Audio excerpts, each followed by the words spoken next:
Baik, selamat siang semuanya. Terima kasih Bu Sarah dan Food Out Indonesia yang sudah memberikan kesempatan untuk berbagi pengalaman dan pengetahuan di webinar siang ini. Selamat siang semuanya. Terima kasih yang sudah hadir. Semoga pada kesempatan ini kita bisa berbagi pengalaman dan pengetahuan, kita sharing ya. Mudah-mudahan bermanfaat untuk kita semua. Baik, sebelumnya saya perkenalkan diri dulu sebelum memulai.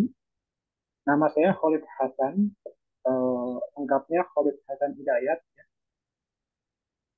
Oh, saat ini saya sebagai auditor untuk ISO 91 Sistem Manajemen Mutu dan juga trainer untuk ISO Awareness dan juga internal audit. Eh, Sebelumnya kami punya pengalaman sampai tahun akhir 2022 sebagai research and development dan product development dan juga business development. Cukup lama, 10 tahun lebih di level manajerial khususnya ke situ. Kemudian untuk latar belakang saya itu chemical engineering dari Kagoshima University. Untuk antusias dan minat saya, kebetulan saya menyukai bidang eh, manajemen mutu dan risiko.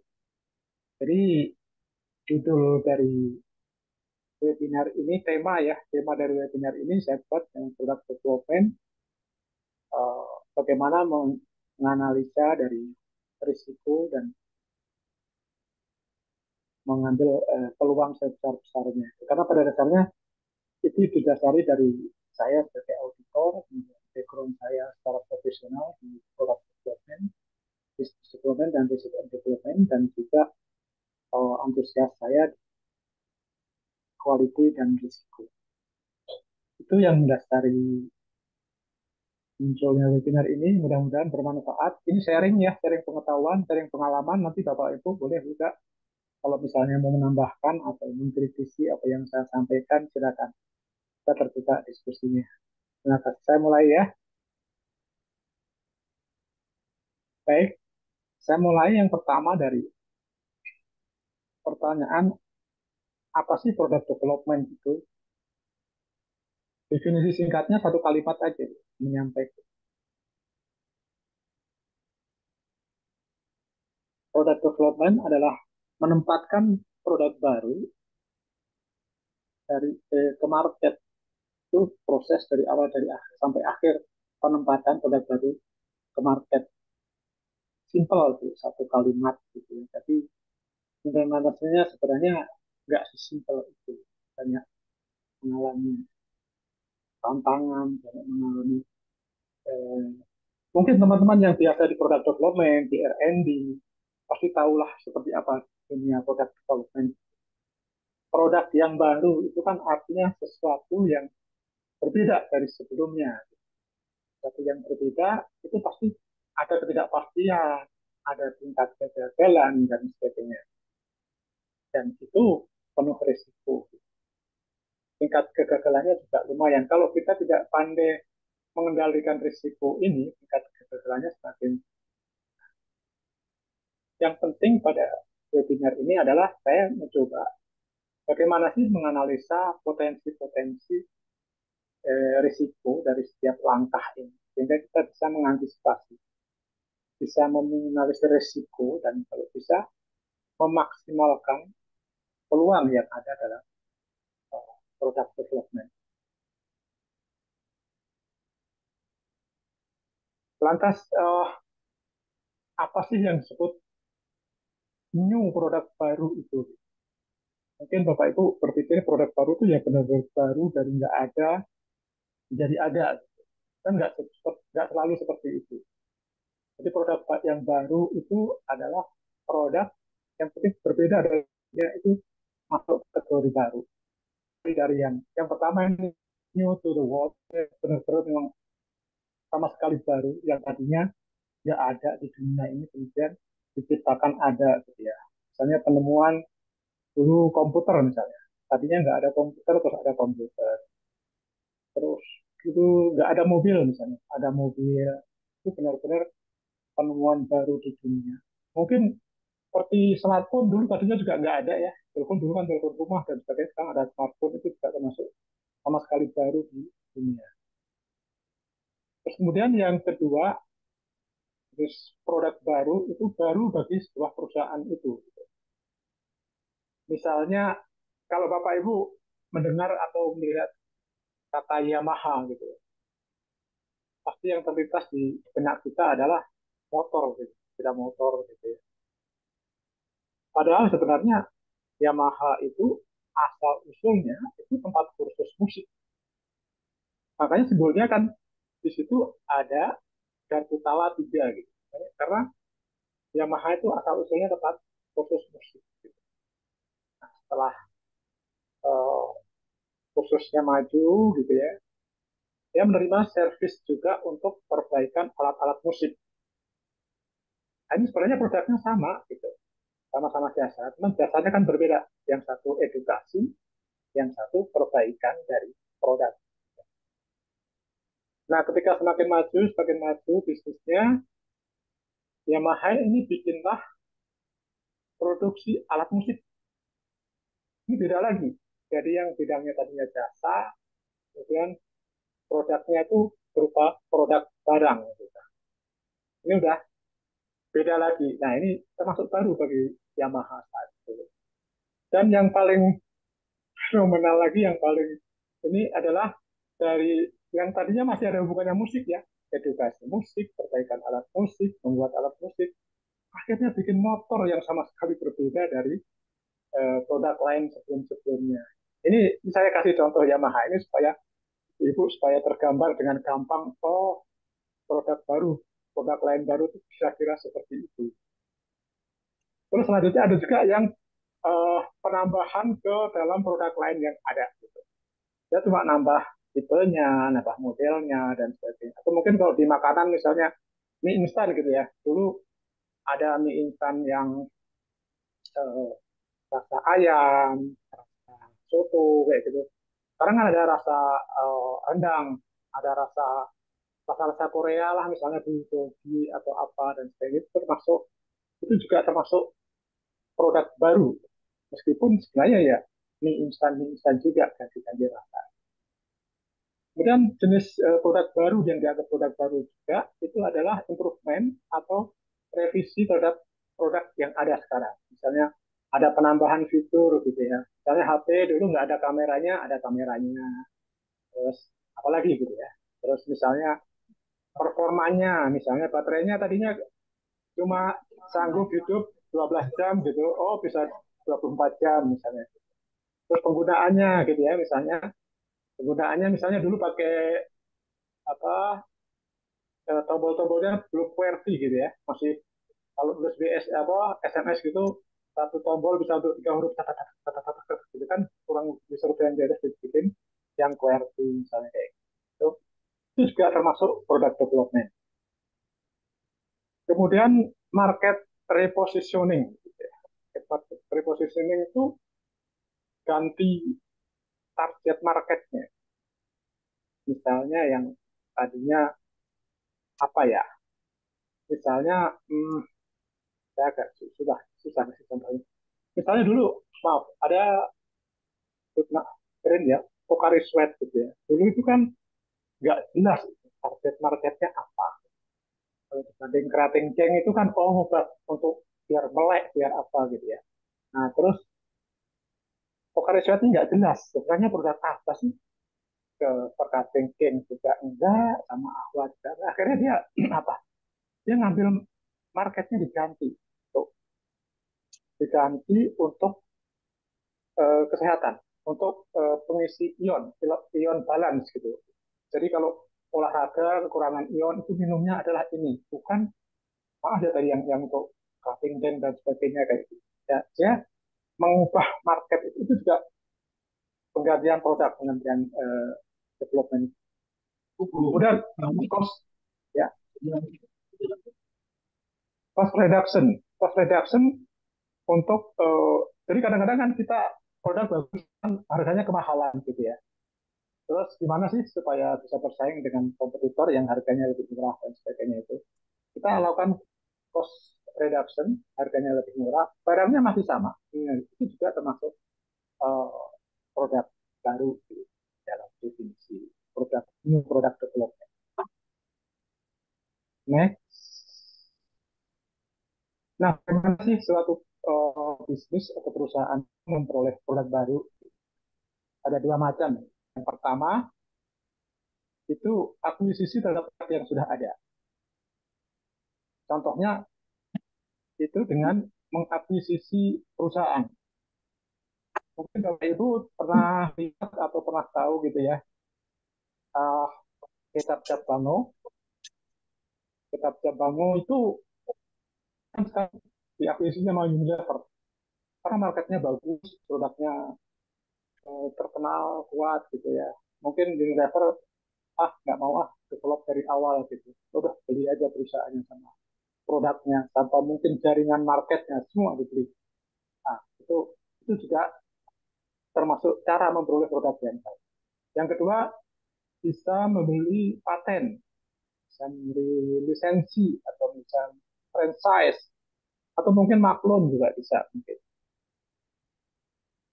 Yang kedua adalah new product development. Jadi yang pertama tadi tidak masuk skop yang kita bicarakan untuk new product development, Bapak Ibu sekalian.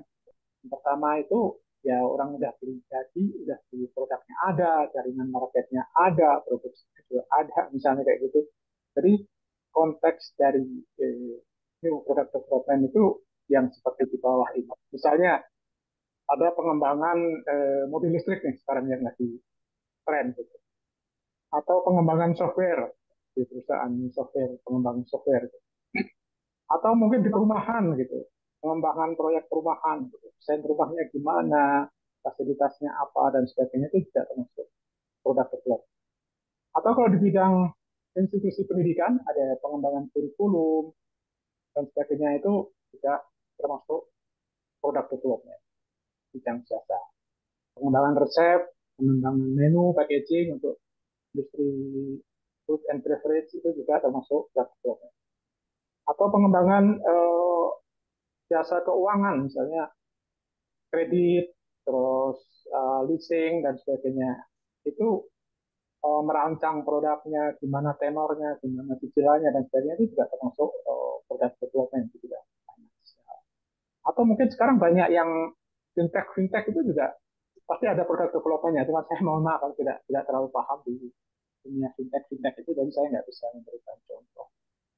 Kemudian ada juga misalnya pembukaan rute penerbangan baru misalnya itu juga produk development itu dari jasa penerbangan. Kalau mau buka produk dari Jawa dari Papan ke Samarinda, ini bapak tahu atau enggak ya? Kalau kita dari Balikpapan ke Pontianak misalnya ke Samarinda itu Jakarta dulu sudah ada yang direct sekarang gitu. Nah misalnya kalau mau buka itu misalnya itu kan pasti ada perlu produk development dan sebagainya. Jadi itu contoh-contoh aja. Saya nggak mendefinisikan untuk new product development, tapi saya kasih contoh-contoh biar Bapak Ibu sekalian punya bayangan gitu. Mungkin kadang-kadang diberikan contoh lebih mudah daripada didefinisikan dengan kalimat atau kata-kata. Baik, saya lanjutkan boleh ya Bapak Ibu. Nah, kenapa sih kita harus sebaiknya juga bisa harus, tapi ini harus melakukan product development. Benefitnya apa sih? Yang pertama itu akan meningkatkan revenue dan market share. Tentu saja ya kalau kita ada produk baru gitu kan bisa mendatangkan menarik customer baru. Selain juga untuk mempertahankan customer yang ada. Terus yang kedua juga bisa memberikan produk diferensiasi berbeda dengan kompetitor gitu.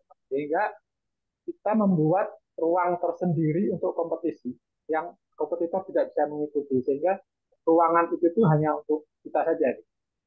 Kita membuat sehingga kita unggul gitu, dengan pembedaan itu kita unggul di dalam kompetisi. Pemainnya cuma kita misalnya kayak gitu. Itu mungkin Bapak Ibu, maaf saya sebut brand ya, di sebelum tahun 2007 2006 itu, sebelum atau berlaku Euro 2 itu, di Indonesia itu ada dua jenis motor, motor 4 tak dan motor 2 tak. Yang 4 tak itu hanya Honda dan itu unggul. Suaranya halus, BBM-nya lebih irit, terus apa larinya juga tenaganya bagus gitu. Nah, dia ketika membuat perbedaan itu, kompetitornya nggak bisa masuk itu, cuma dipatenkan ya. Akhirnya Honda waktu itu kan merajalela di Indonesia sampai sekarang sih, masih merajalela meskipun sekarang yang lainnya juga pakai 4 tak. Tapi karena dia pionir ya, perintis, dia menguasai sampai saat ini. Zaman dulu dia raja bener di 4 tak. Itu contoh dari product development, ya, membuat perbedaan dari kompetitor. Yang ketiga akan menghasilkan kepuasan pelanggan dan loyalitas. Jadi gini, product development itu kan pasti didasarkan dari survei, dari feedback customer, dari situ kita tahu kekurangan dari produk kita. Dari kekurangan itulah kita lakukan perbaikan. Oh, kurangnya begini. Gap antara kebutuhan, antara ekspektasi dengan ini, makin lama makin kita kurangi. Karena semakin berkurang gap antara kebutuhan dengan yang dipenuhi, tingkat ketidakpuasannya semakin berkurang juga. Ketika tidak tingkat kepuasannya ketidakpuasannya berkurang, berarti tingkat kepuasannya bertambah. Gitu. Customer semakin puas dan akan semakin loyal. Yang keempat itu akan memperluas market dan market yang lebih luas dan lebih beragam. Tentu saja gitu ya. Dengan produk yang bervariasi gitu ya, orang yang bisa terpenuhi kebutuhannya semakin banyak dan beragam. Sehingga marketnya juga otomatis semakin luas dan semakin beragam, baik secara geografis, secara geografis dan sebagainya pasti akan bertambah. Selanjutnya akan menyebabkan leadership dalam industri dan teknologi. Ini saya bilang tadi, Bapak Ibu sekalian, yang di Honda tadi, yang patah tadi ya, yang patah tadi, itu teknologinya leader, Pak. Leader. Nggak ada yang bisa nyanyi Honda saat ini. Honda itu di atas 50% market share-nya di Indonesia. Selalu di atas 50%. Yang lainnya ya bagian yang sisanya itu dibagilah sama merek-merek yang lain. Gitu. Tapi yang Honda itu karena apa? Ya leader di bidang Honda 4 tak tadi. Salah satu kuncinya di situ. Terus kemudian brand enhancement dan peningkatan brand dan reputasi. Ini udah ini. Saya akan contoh ya. Waktu saya pulang dari Jepang tahun 2004 itu, waktu itu saya pulang itu merek-merek eh, HP itu yang masih terkenal tuh Nokia, terus ada Siemens juga, ada Motorola kayak gitu ya. Itu brandnya kuat banget. Samsung itu saat itu jadi bahan ledekan gitulah. Ada namanya Samsung Verizon zaman itu tuh. Itu waktu Nokia dan sebagainya harganya sekitar 1 jutaan gitu lah. Verizon tuh harganya 200.000, 300.000 kayak gitu. Jadi bahan-bahan ledekan gitu.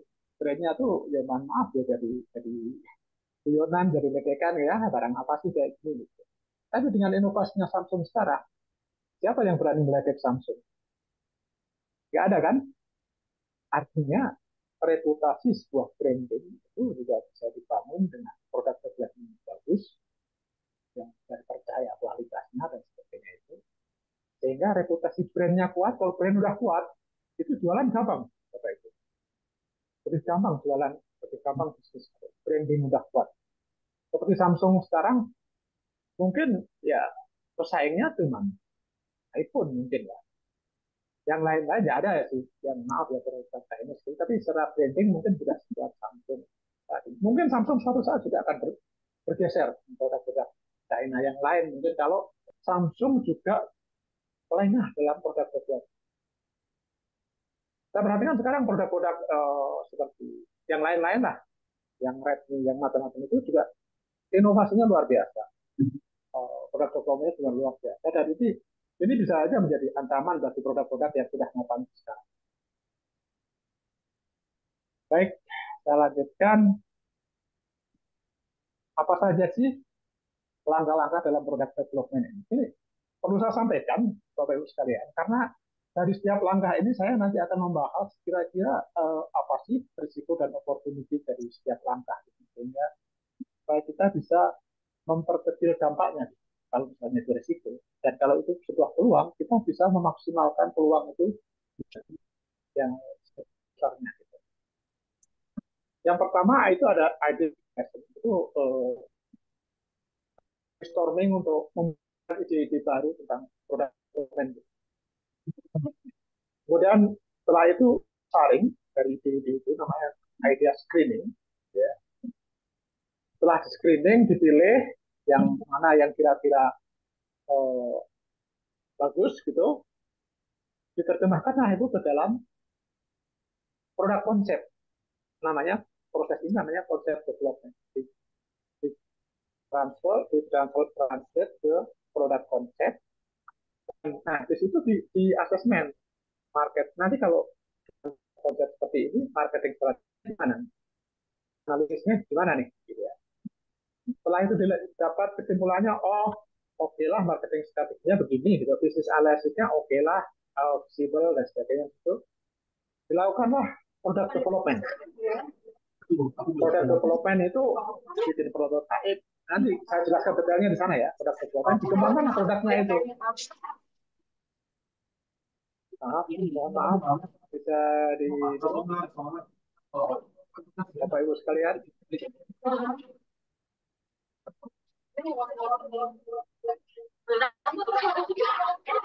Halo, halo.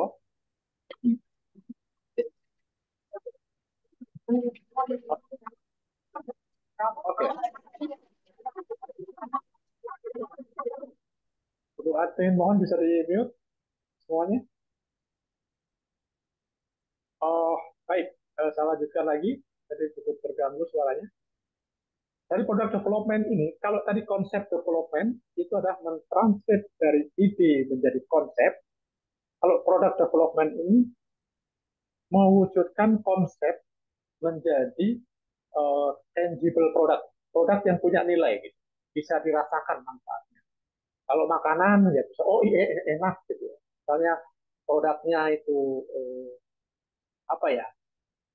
Pokoknya bisa di ini. Kalau misalnya produk foto gitu, oh gambarnya bagus nih, misalnya gitu. Atau produknya lagu, oh bagus nih penyanyinya, musiknya, aransemennya dan kayak artinya pokoknya produk development itu mengubah dari konsep menjadi sesuatu yang bisa dirasakan.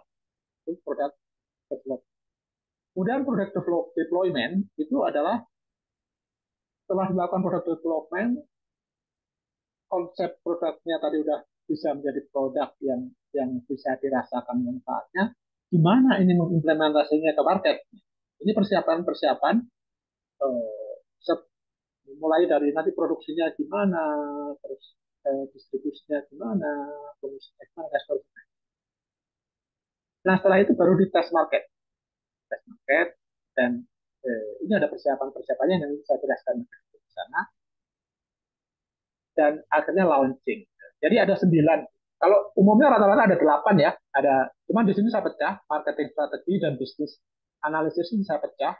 Biasanya satu satu langkah ini ya, ini saya pecah supaya nanti analisanya lebih detail. Juga nanti ada tambahan dari saya selain setelah produk launch. Kalau di produk development step itu ada 8 ya. 1, 2, 3, 4, 5, 6, 7, 8. Tapi saya ini pecah dari 9 dan nanti di akhir akan saya tambah setelah produk launching itu apa saja sih yang harus kita pantau, harus kita pantau, harus kita evaluasi agar risiko untuk kegagalan di market itu tidak berkurang. Makanya saya ada tambahan lagi selain sentimen.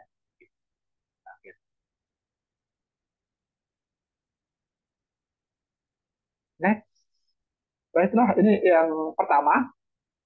Langkah pertama yaitu brainstorming untuk memunculkan ide ya. Memunculkan ide itu sebenarnya ya mengidentifikasi apa sih peluang-peluang yang potensial untuk dijual ke market gitu. Kemudian berdasarkan kekuatan dari bisnis kita, berdasarkan strategic direction, arah strategis organisasi kita. Itu apa sih? Nah, itu kita identifikasi. Sebenarnya ada bisa dua macam, bisa dari internal dan bisa dari eksternal. Dari internal itu bisa dari pengetahuan organisasi. Misalnya, setiap perusahaan atau setiap organisasi itu pasti punya pengetahuan organisasi. Misalnya, produk elektronik, misalnya produk radio gitu. Pasti dia punya pengalaman yang panjang, pengetahuan yang panjang tentang radio. Bikin makanan misalnya, atau itu pasti dia punya pengetahuan tentang itu. Gitu. Ya, dari situ muncul ide-ide gitu. Oh, makanan itu yang disukai begini, rasa yang disukai begini, ini dan sebagainya. Itu pasti ada orang-orang yang punya uh, knowledge di situ yang itu bisa digali untuk ide-ide pengembangan produk. Juga kreativitas nih, anak-anak milenial Gen Z nih jago-jagonya nih kreativitas. Mungkin saya termasuk yang obsolete kalau kalah kalau anak-anak zaman sekarang kreativitas luar biasa anak sekarang. Saya perhatikan di medsos, saya perhatikan di digital media itu luar biasa kreativitas. Bikin konten, bikin bikin produk-produk, bikin video dan sebagainya itu luar biasa dan harus kita hargai. Juga expertise. Untuk produk-produk yang high tech dan sebagainya itu perlu expertise yang tinggi. Perlu kita uh, ahli di bidang itu. Ahli di bidang itu bukan berarti harus profesor atau gimana gitu. Itu salah satu aja. Cuman orang yang berpengalaman di situ dan dari A sampai Z, dari lulus S1 sampai bertahun-tahun di situ meneliti yang dunia yang sama itu juga bisa jadi expertise. Kemudian sumber yang lain luar dari luar itu bisa melakukan market research dan juga scanning. Scanning research itu kayak apa ya? Scan itu menyusuri apa ya dari market ini yang bisa kita jadikan ide kayak itu scanning kayak gitu. Riset market juga bisa. Terus kemudian lakukan kompetitor analisis. Oh, produk kompetitor itu laris ya? Apa ya penyebabnya ya? Misalnya kayak gitu. Apa yang bisa kita buat dari mereka, tapi kita unggul dari mereka. Gitu ya. Misalnya kayak gitu. Ada loh, salah satu perusahaan saya nggak bisa sebutin namanya, uh, yang filosofinya itu saya tidak perlu menjadi nomor dua. Saya adalah follower, tapi produk saya akan selalu lebih murah dan selalu ada. Apapun yang dibikin oleh market leader akan saya bikin dengan harga yang lebih murah. Konsep itu bisa berhasil. Tapi komputer analisis ini jangan jangan diremehkan juga. Gitu. Ternyata ada yang bisnis yang punya prinsip seperti itu. Cuma saya nggak bisa sebutin namanya ya. Nanti saya dimarahin. Kemudian juga value analysis dan dari existing produk gitu ya. Jadi apa sih value yang ada di produk kita? Gitu. Terus misalnya sudah matching belum sih dengan kebutuhan dari pelanggan? Sudah bisa belum sih menjawab permasalahan pelanggan, harapan pelanggan, masalah-masalah di masyarakat yang ada saat ini. Nah, itu dianalisis. Itu juga ada akan menimbulkan ide-ide baru. Juga tentu saja customer feedback ini bisa dari keluhan pelanggan, bisa juga dari masukan dan sebagainya gitu. Kalau biasanya di setiap perusahaan yang customer good dan sebagainya itu ada punya tim juga ya, yang memberikan masukan-masukan. Atau kalau misalnya perusahaan maaf ya sepeda motor itu mereka kerjasama juga dengan apa komunitas-komunitas gitu ya, misalnya apa komunitas motoris apa apa ya istilahnya yang suka naik motor pergi kemana-mana itu nanti ditanyain feedbacknya gimana, ini enak nggak, kalau ini enak nggak, kayak gitu. Ada juga seperti itu ya. Bisa dengan survei juga bisa, macam-macam itu. Dan tentu saja ada menjadi tren industri. Misalnya sekarang trennya misalnya pakai AI gitu ya, pakai artificial intelligence.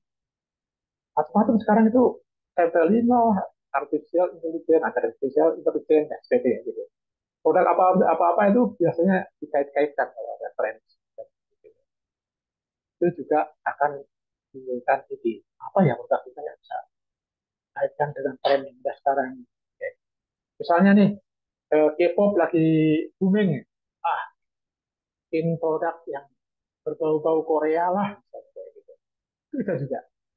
Makanan, apa gitu, yang rasa bulgogi, rasa apa, semacam gitu.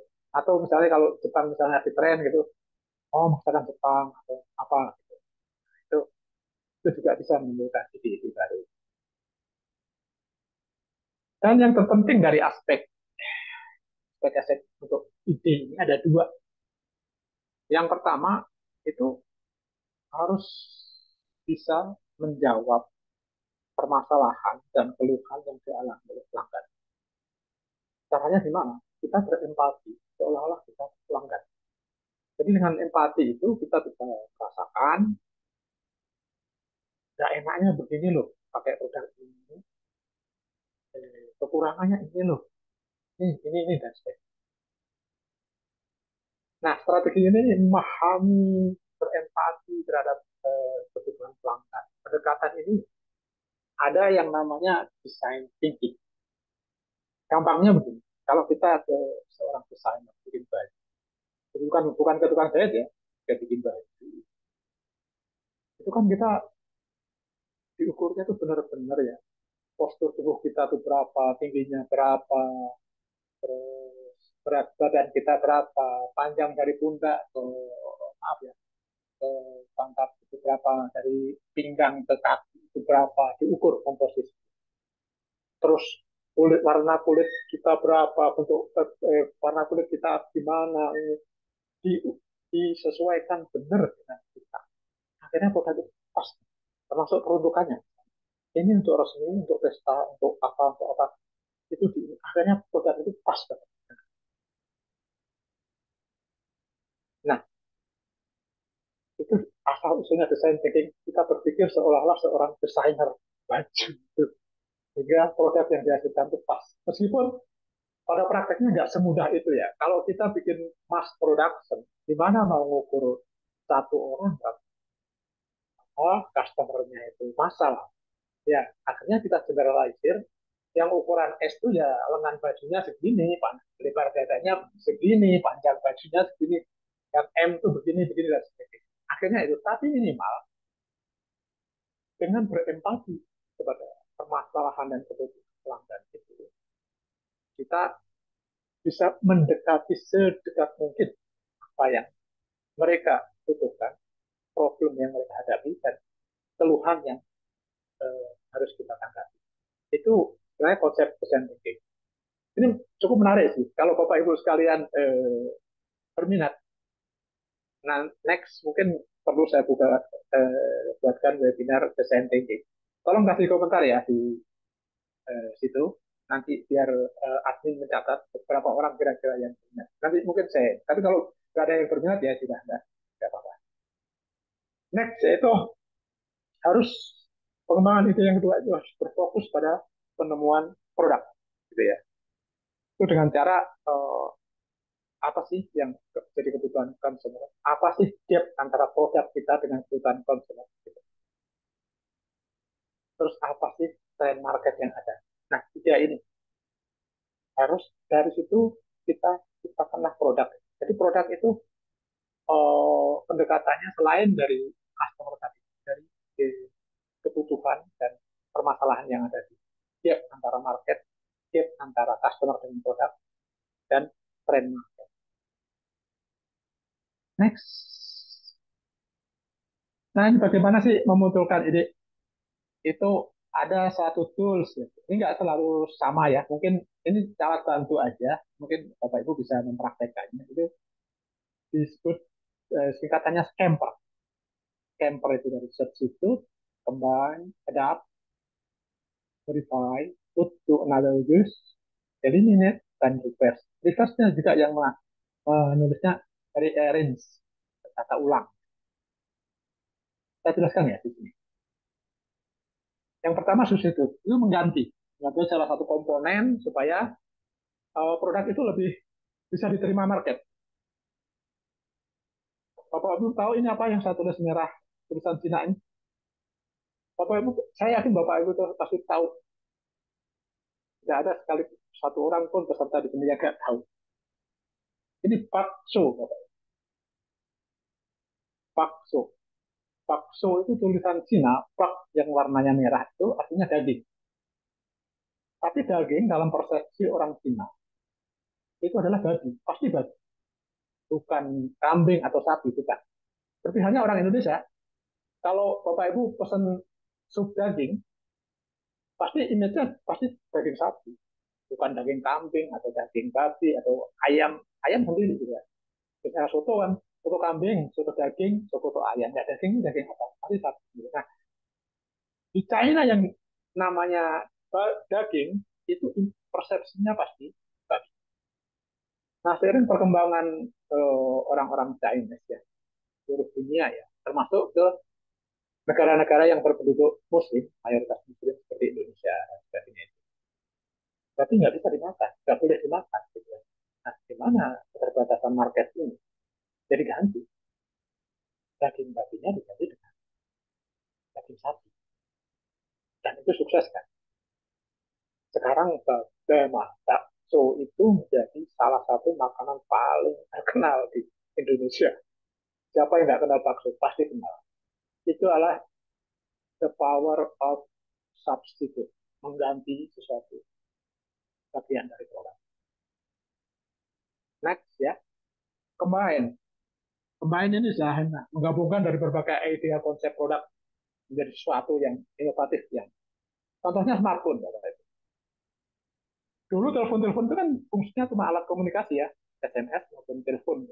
Sekarang itu bisa untuk kamera, ya, bisa untuk bikin video dan bikin foto, bisa untuk fax, bisa buat nonton TV, bisa untuk dengerin radio. Itu apa produk yang digabungkan? Coba ya, TV bisa, ya. Kamera hilang, terus mesin fax. Sekarang itu scan, dikirim data langsung bisa. Ada berapa produk yang digabungkan dalam smartphone? Luar biasa. Kita bisa beli smartphone dengan 2 sampai 3 juta. Tapi kalau kita beli produk-produk tadi satu-satu, dari TV, kamera, emang cukup 10 juta? Nggak mungkin kan? Nggak mungkin. Makanya orang, beli smartphone aja. Udah ada semuanya kok, ngapain? Nah itu, pemikiran seperti itu tuh. Salah satu pemikiran kreatif mengkombinasikan beberapa ini supaya dia mempunyai eh, need atau demand yang lebih bagus. Kemudian ada itu mengadaptasi ide dengan konteks dan atau tujuan yang baru yang berbeda. Ini saya kasih contoh sepeda motor metik, Bapak Ibu sekalian. Jadi waktu saya pulang dari Jepang tahun 2004, itu di Jepang tuh orang yang pakai mobil manual itu masih sudah jarang. Rata-rata udah mayoritas mati di Indonesia mungkin sekarang gitu ya. Tapi di Indonesia waktu tahun 2004 saya pulang dari Jepang, yang pakai mobil metik atau motor metik itu waduh masih jarang banget gitu. Di mobil-mobil itu kalau suka saya lihat ya di mobil-mobil itu kaca belakangnya gitu ya ada yang nempel stiker real man use three pedals gitu. Artinya apa bahwa itu laki-laki sejati menggunakan 3 pedal. Apa maksudnya itu? 3 pedal itu adalah pedal gas, pedal rem, dan pedal kopling. Artinya itu mobil manual. Laki-laki sejati. Jadi mobil manual itu dikonotasi di persepsikan sebagai cowok yang maco, yang jantan, laki-laki sejati. Gimana yang otomatis? Dianggap cemen, dianggap maaf ya, dianggap cemen, dianggap kurang kurang maco lah, kurang apa deh. Nah, di tengah image yang negatif terhadap Matic itu muncullah, ini saya kasih contoh kasus ya. Itu Yamaha mengunculkan produk motor Matic namanya Nuvo. Mungkin Bapak Ibu nggak terlalu tahu produk Nuvo ini karena memang gagal ya di market. Gagal karena pertama image terhadap Nuvo itu sendiri, ya, terhadap motor Matic itu masih negatif. Yang kedua juga orang belum siap menurut. Jadi lecehkan lah, itu motor perempuan, motor anak-anak, anak kecil kayak gitu ya. Jadi lecehkan kayak gitu. Teman, saya selalu dengan tim kreatif marketingnya dari Yamaha itu, mereka justru, nah kalau persepsi masyarakat Indonesia itu terhadap motor metik adalah untuk perempuan dan anak-anak, kenapa desain ini nggak kita dedikasikan untuk itu? Akhirnya diubahlah konsepnya. Ini motor metik ini untuk perempuan dan anak-anak yang baru belajar. Makanya bentuknya dikecilin, sasisnya dipendekin, jadilah Mio. Dan Mio itu sukses. Itu salah satu contoh adaptasi. Ya, mungkin bisa diterapkan di produknya Bapak Ibu. Kemudian modifikasi. Modifikasi itu mengubah atau mengadjust ya, atau mentransformasi dari satu hal ke yang lain. Saya kasih contoh ini Honda Motor. Honda Motor ini yang bikin pendirinya namanya Shinichiro Honda. Orang Jepang itu dia anaknya tukang bengkel sepeda itu, reparasi sepeda. Ya, pas eh, zaman susah sebelum perang dunia dua itu zaman susah. Eh, Akhirnya dia nyari kerja ke Tokyo. Tokyo juga kerja di bengkel-bengkel juga, pernah jadi pembalap dan sebagainya. Kecelakaan cukup parah, dan pulang lagi dia ke kampung halamannya, terusin usaha bapaknya bikin bengkel. Wah, bengkelnya sepeda, bukan bengkel motor bapak itu. Cuman dia punya ide, akhirnya mengubah kayak ini nih. Ini motor Honda pertama kali nih yang saya tunjuk ini. Kayak gini. Sepeda dimodifikasi, dikasih mesin, ternyata laris sekali. Laris sekali. Dan itu menjadi cikal bakal dari Honda motor sampai saat ini. Itu contoh modifikasi. Next, kemudian meletakkan produk untuk penggunaan yang lain. Ini saya kasih jadi aplikasinya kita ubah ya. Ini saya kasih contoh mall ini. Ini mungkin Bapak Ibu kasih bisa kasih contoh yang lain lagi ya. Mall ini sejak ada eh, toko online itu kan banyak tenan-tenan yang meninggalkan mall ya, banyak yang bisnis tidak perlu pakai mall dan sebagainya. Akhirnya mall itu menjadi seperti menjadi bangkrut. Bahkan paling parah ketika ada COVID itu banyak mall yang tutup, tenan-tenan yang tutup dan mall-mall yang banyak beralih fungsi gitu. Di dekat rumah saya di Pamulang itu ada sudah berubah fungsi tuh. Dulu yang lantai dua tuh untuk supermarket besar gitu ya.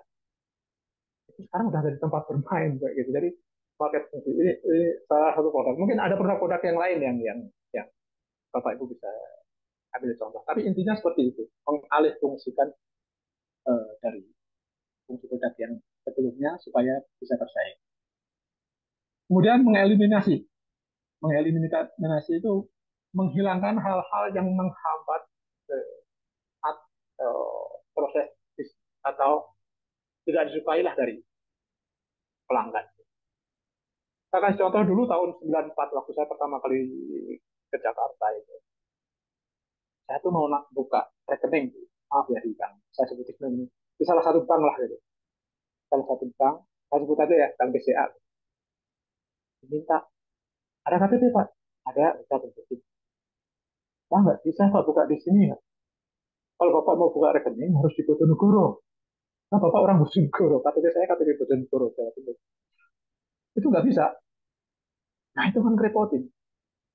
Coba sekarang, Bapak Ibu apply rekening bank BCA. Itu nggak perlu, bahkan nggak perlu datang ke kantor BCA. Cukup di foto KTP-nya, ya, foto KTP-nya, kirim, scan, jadi.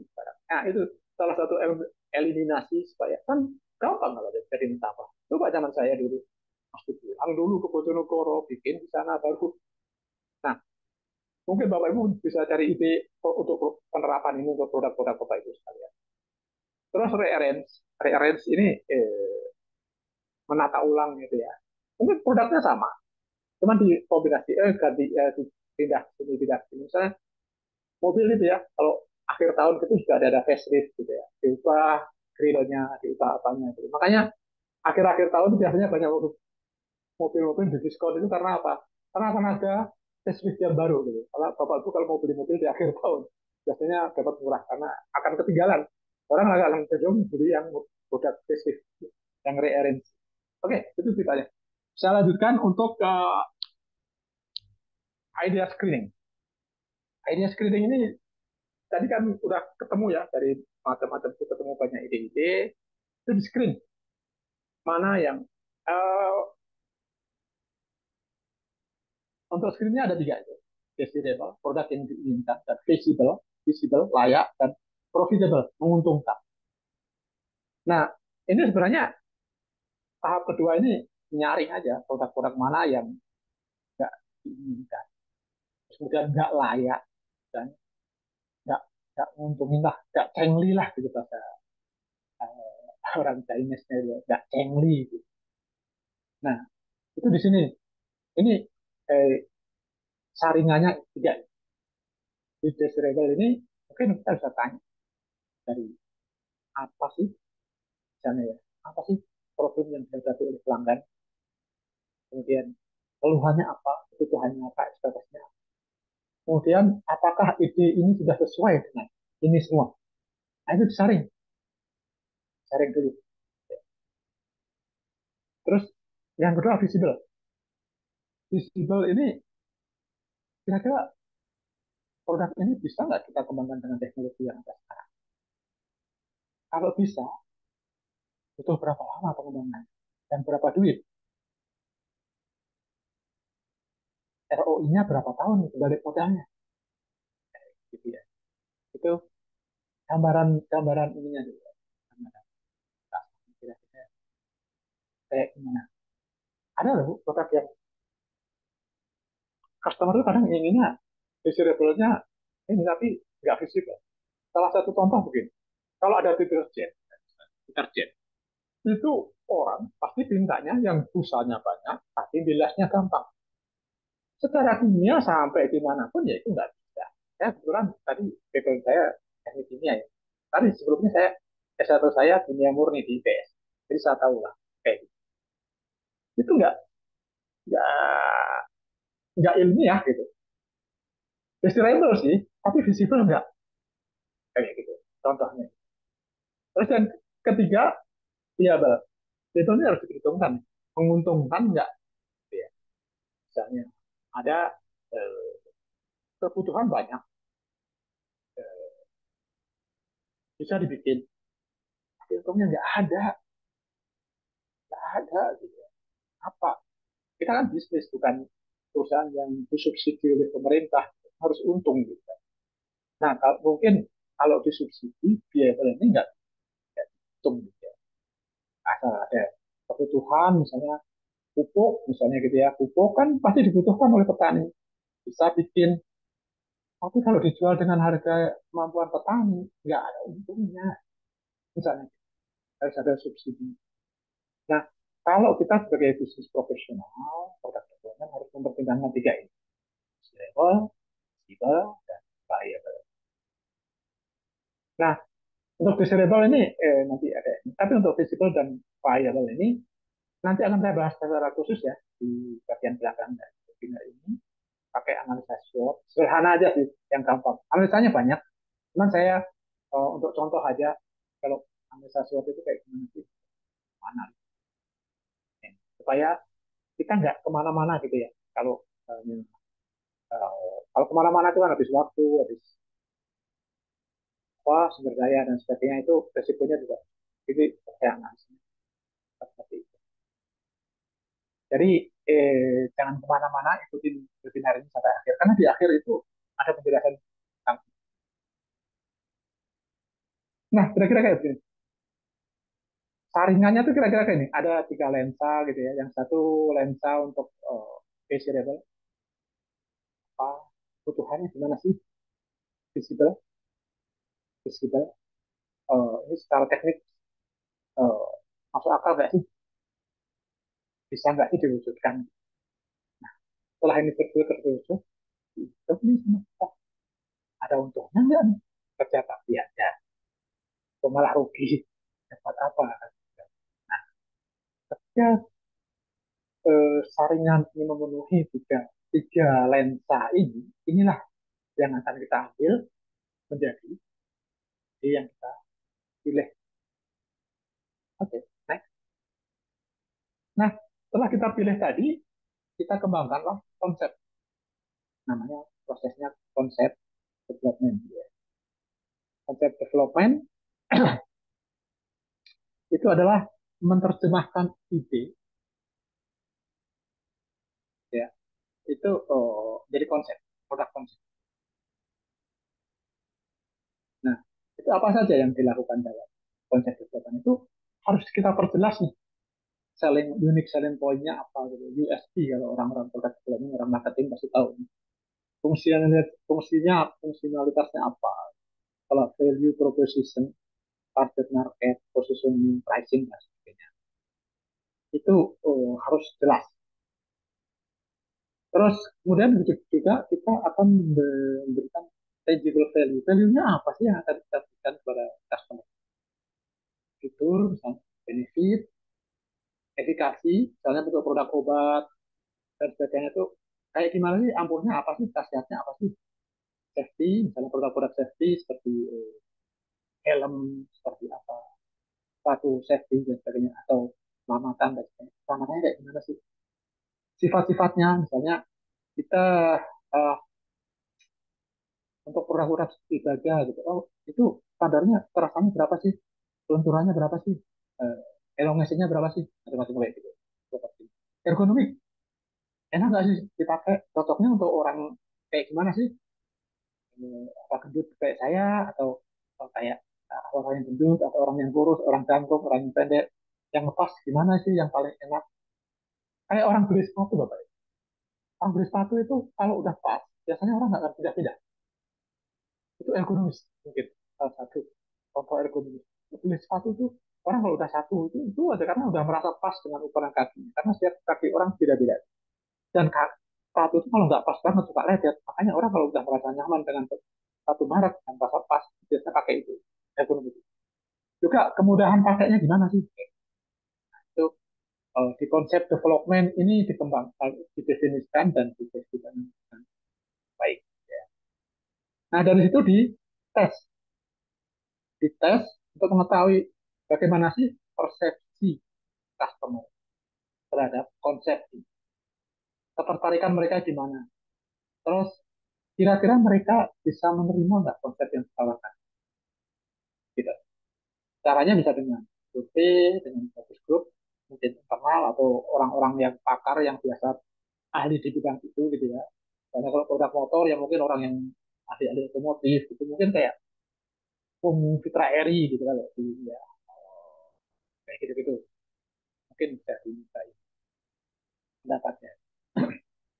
Terus bisa dengan survei, interview dan sebagainya. Terus ya ini sebenarnya untuk memvalidasi, validasi reliability dan keinginan customer itu sesuai apa. Jadi gini, ada istilah ya, ya validasi dan verifikasi. Kalau verifikasi itu pemenuhan terhadap spesifikasi atau persyaratan yang ada.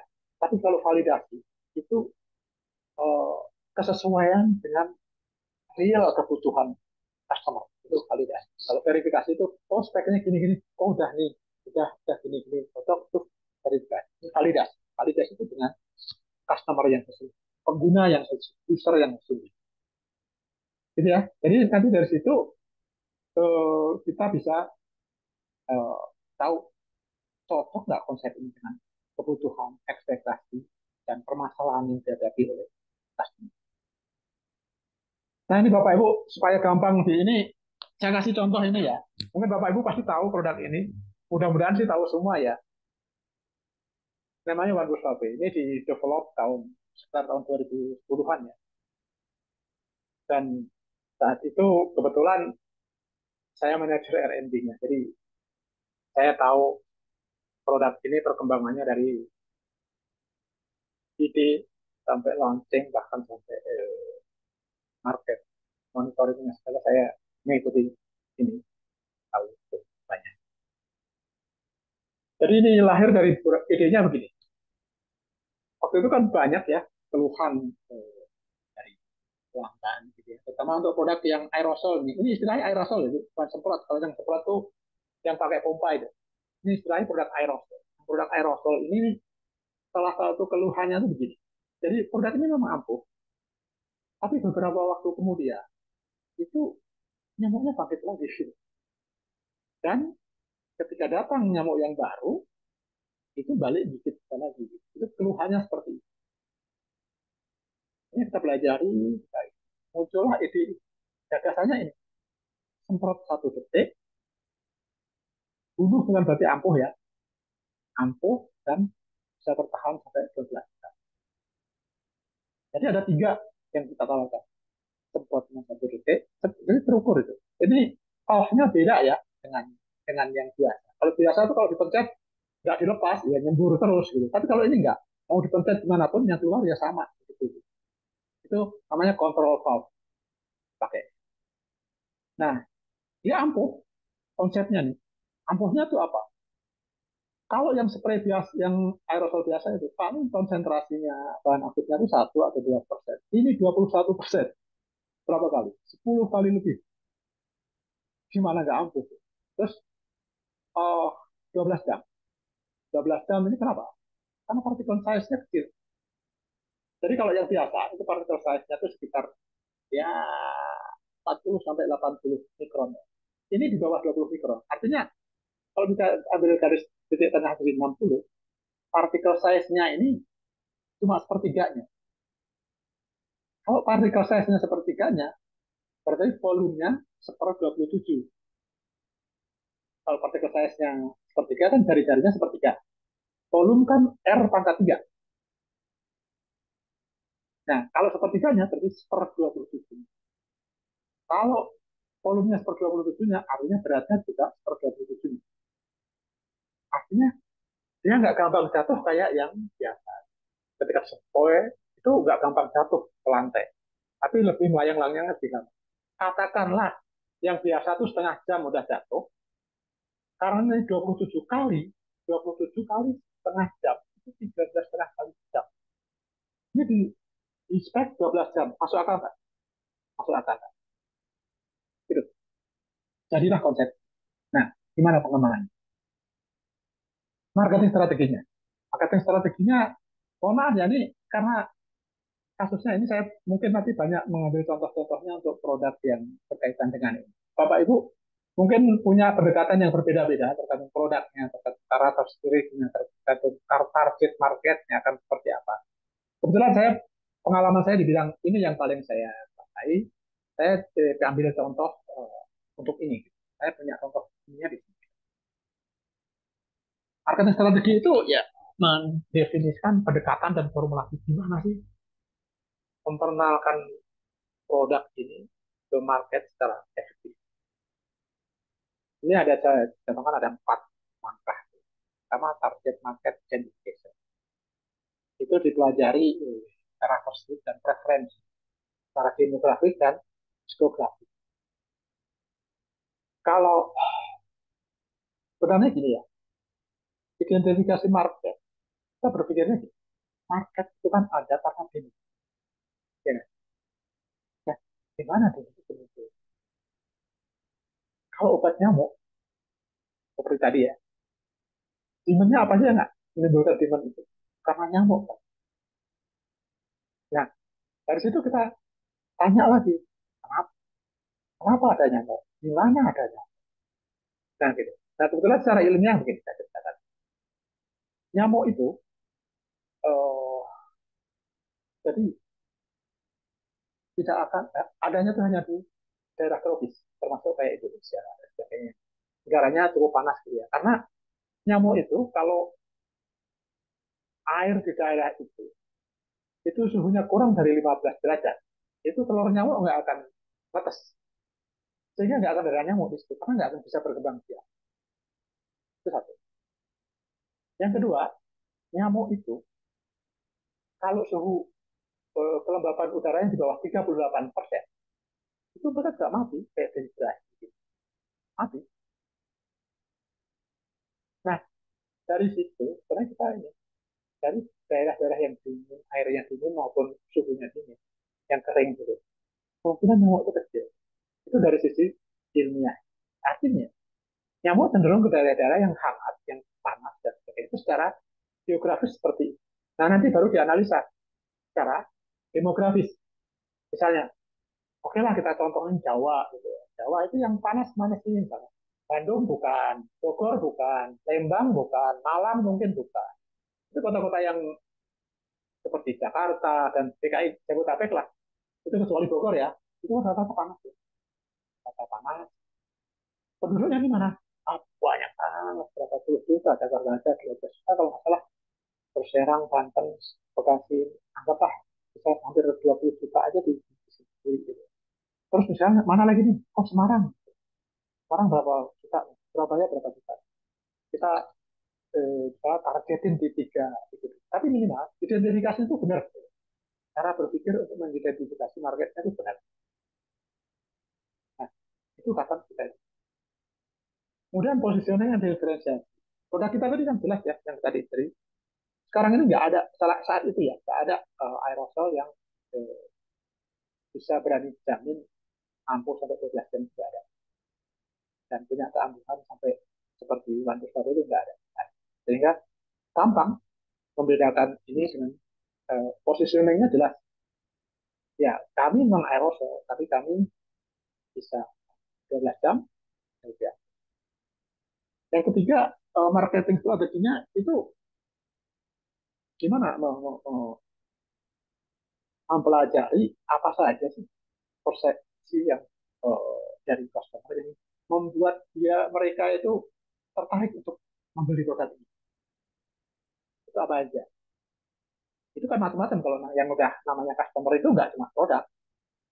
Selain produk juga harganya gimana? Price. Promosinya gimana? Mereka kenal nggak dengan produk? Ada produk bagus, price-nya bagus, tapi nggak ada yang kenal ya. Jual. Ada lagi produknya bagus, harganya bagus, eh, promosinya gencar, tapi barangnya susah didapat. Distribusinya nggak bagus. Nah, ini juga nggak benar juga. Nah, di sinilah marketing strateginya harus kita. Produknya oke, okay, price-nya oke. Okay. Nanti promosinya gimana nih? Dengan mempromosikan 12 jam ini gimana? Terus distribusinya pakai mana nih? Modern market kah? Traditional market kah? Gimana? Kemudian juga membuat forecasting, perakiraan dari sales revenue.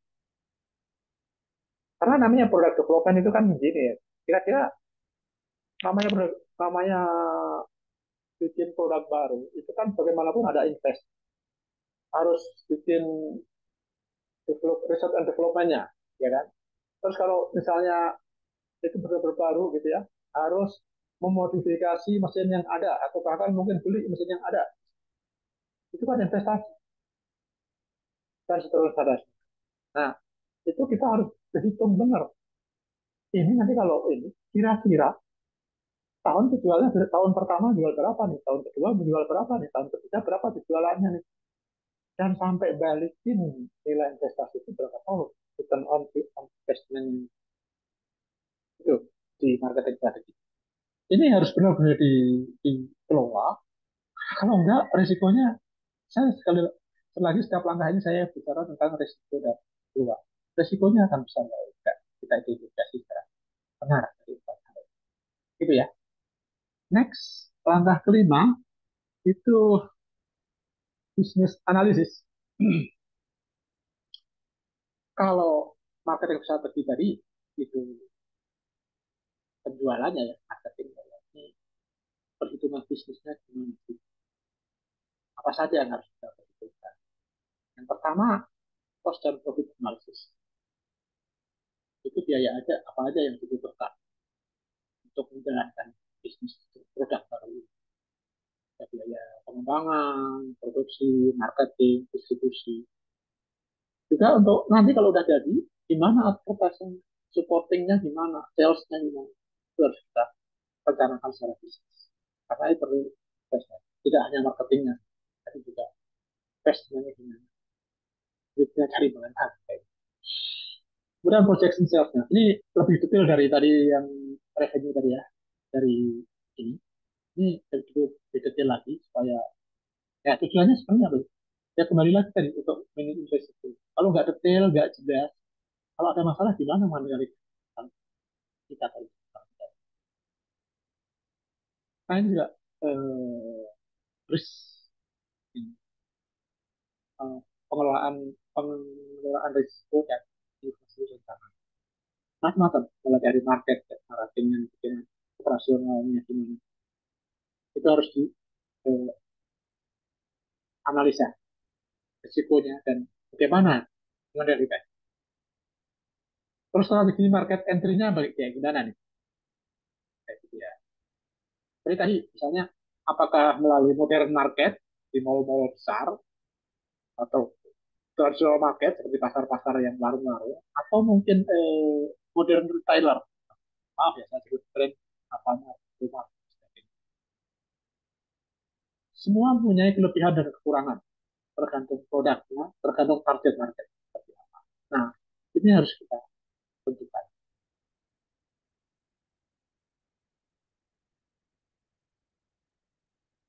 Nah, di sini inti salah satu tahap keenamnya adalah product development. Product development itu adalah mengubah konsep menjadi produk yang tangible. Kalau tadi yang ideal konsep development itu kan mengubah ide menjadi konsep. Kalau ini menjadi konsep menjadi produk. Nah,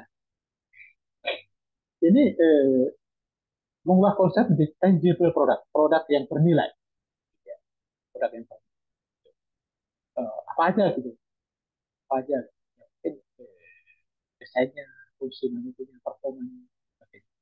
Kalau di ini yang kasus waktu survei tadi, maaf ya, pas ide tadi juga di uji, Bu. Ada surveinya. Kita di apa itu diproduksi oleh PT Fumavilla Indonesia ya, itu perusahaan Jepang. Mereka punya kayak partner gitu ya untuk riset market itu untuk semua produk. Itu di riset ada riset market gitu. Uh, ini juga ketika development juga ada. Itu waktu masih konsep, masih ketika menjadikan konsep development tadi, itu ada. Itu cuma di survei aja nggak ada barangnya, nggak ada apa. Apakah itu mengalami masalah dengan bahannya aerosol, apa keluhannya ini gini, gini. Kalau ada obat aerosol yang ampuh yang bisa 12 jam, apakah itu akan membeli kayak gitu ya, kira-kira kayak gitu. Nanti kemudian 82%, 80% lebih itu ingin membeli ketika konsep. Ketika ini juga eh, sama kayak ketika tunjukin barang, ada barangnya seperti ini. Tapi yang mengherankan ya Pak, yang tadinya kan 80% waktu ide di konsep. Ketika menjadi produk development malah turun, nggak tanya 170 dua turun. Kenapa? Banyak yang percaya. Masa produknya kecil gini bisa awet sampai 30 hari? Itu justru ininya. Ketika jadi produk, kelihatan desainnya nih ya, desainnya nih. Orang justru ragu. Aneh kan?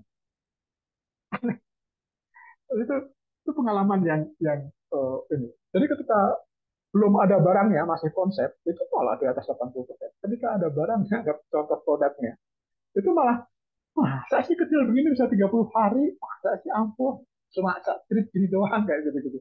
Pendapatnya macam-macam. Dan itu, ya ini, oke okay lah, masih di atas 60%, oke. Okay. Manajemen masih oke, okay, go. Gitu kan.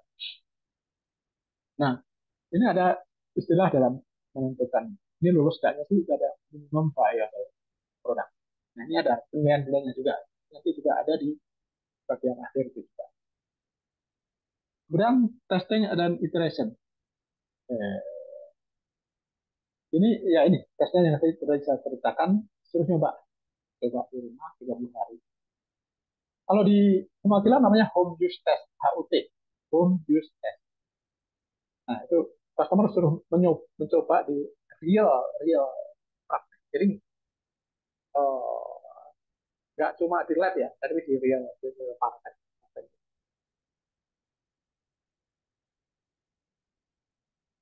Kemudian yang kedua produk deployment. Ini persiapan-persiapannya ketika produk ini, oh oke, okay, ini kok nggak hanya konsepnya, tapi produknya bisa diterima oleh customer. Itu kita mulai berpikir tentang persiapannya gimana sih untuk implementasikan produk digital. Salah satunya adalah technical implementation. Itu finalisasi produk desain, kemudian hal-hal yang lain. Misalnya software dan hardware itu mungkin dari market ya, itu software nanti gimana, di apa produksinya nanti gimana nih, desainnya udah ada belum nih, apakah eh, bisa menggunakan yang sekarang atau harus modifikasi atau bahkan harus ada mesin baru. Nah, ini semua harus clear. Kalau misalnya harus beli mesin baru, belinya di mana, harganya berapa, terus kemudian detail. Ini harus detail dan ini benar-benar sibuk sekali. Bapak Ibu terlibat. Bapak Ibu yang biasa di product development pasti tahulah sini kayak gimana sibuknya di proses product deployment selain dari kalau di product development tadi kebanyakan yang inti pekerjaannya R&D ya, tapi product deployment ini udah antar divisi atau antar departemen ya. Mungkin udah ke produksi juga, purchasing juga, ke marketing juga, ke sales juga. Jadi udah antar departemen gitu lebih kompleks, ada perbedaan pendapat, ada ya, gini-gini. Itu seru lah pokoknya kalau di product deployment gitu. Nah ini yang ingin saya tekankan apa? Dengan banyaknya gagasan, pikiran, dari berbagai departemen, dari berbagai orang dengan berbagai karakter dan sebagainya,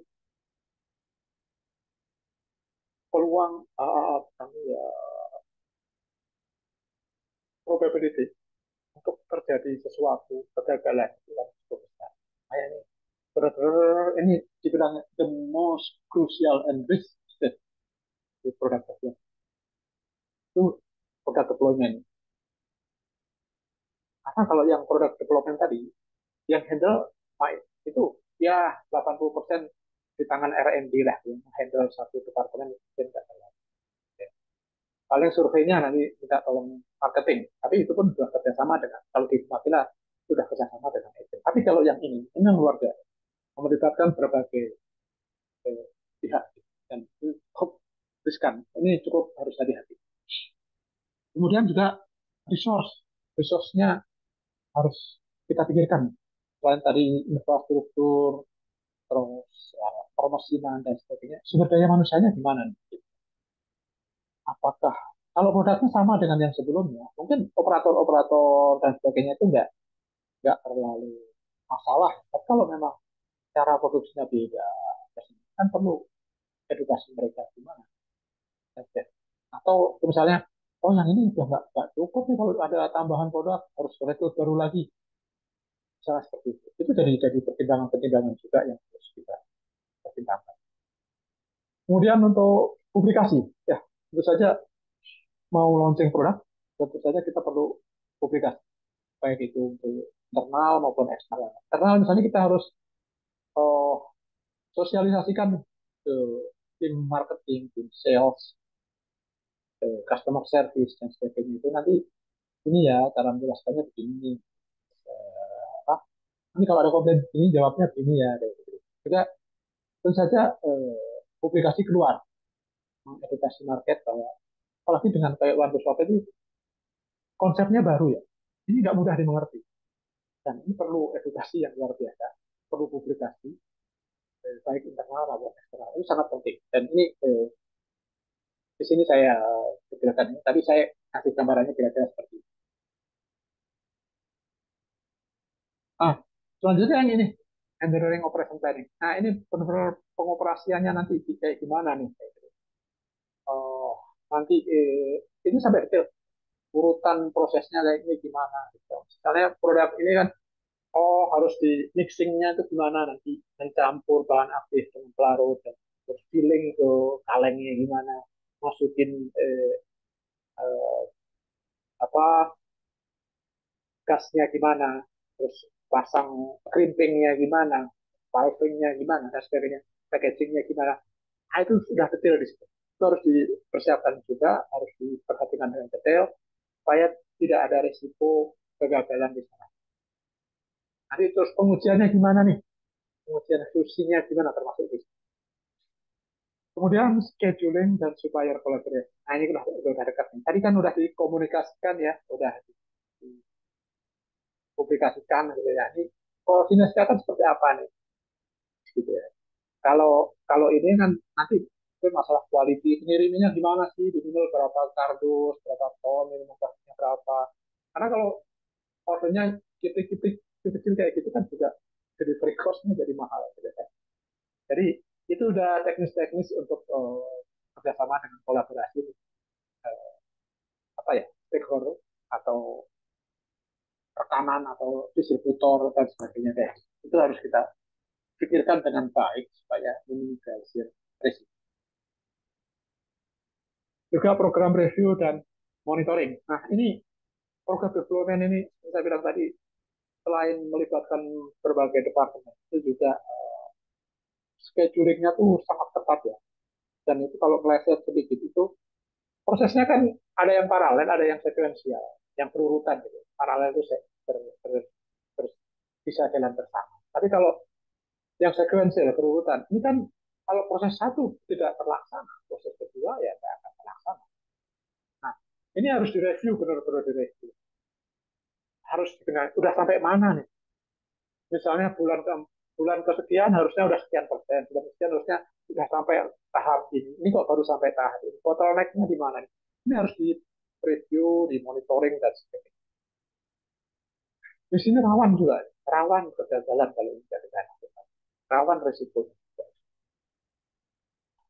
Enggak kontingensi.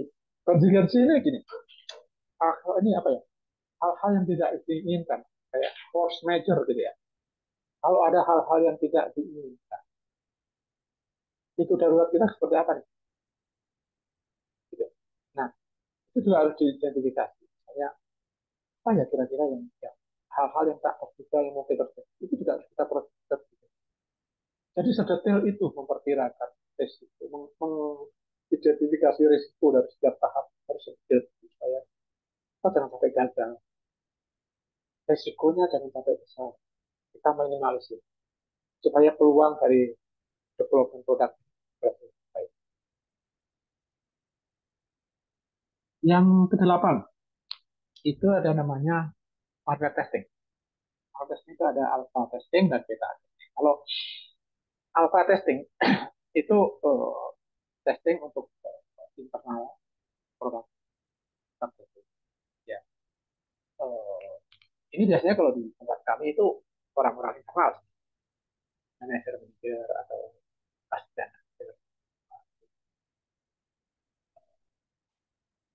pengguna dari produk itu gitu. Dan dimintain jadi pilihannya bukan hanya ya atau tidak atau suka atau tidak tapi juga dimintain pendapatnya gimana misalnya nggak suka tidak sukanya kenapa atau nggak suka yang kamu suka apa nah, nah itu apa testing itu untuk memberikan feedback untuk kira-kira ada nggak ya peluang perbaikan lagi untuk yang lebih baik dan sebagainya ya terus beta testing itu memang eksternal ya eksternal user yang memang terpilih ya misalnya kalau produk ini ya harus pengguna produk ini gitu. dan, dan mohon maaf ya sesuai gitu dengan target market ya.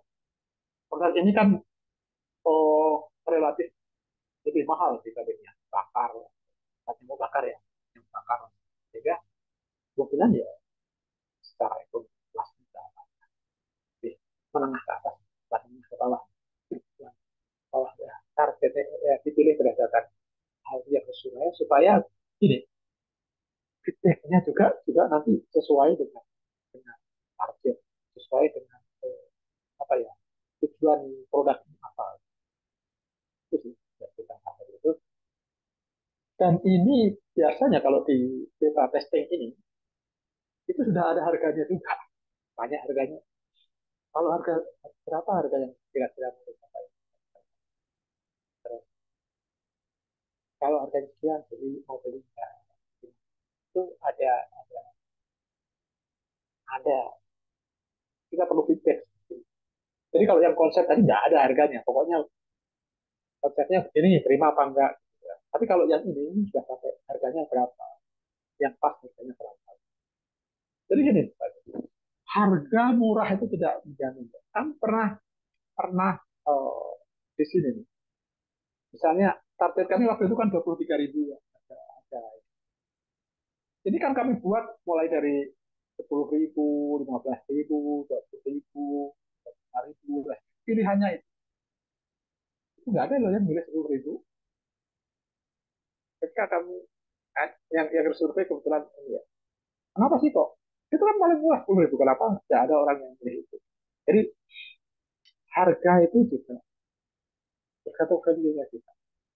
Kalau orang, kalau kita ngasih pricing harga itu terlalu rendah juga, orang jadi nggak berkala. Karena ini produk mutunya bagus. Kalau Bapak Ibu di belajar di toko online gitu ya, banyak kan? Ada satu produk di foto ya, fotonya itu seperti sama gitu ya. Yang satu harganya 100.000, kenapa yang ini 60.000? Kadang-kadang ada kecurigaan juga kan, kenapa kok 60.000? Nah harga itu juga kita tanyakan di kasus market testing. Next,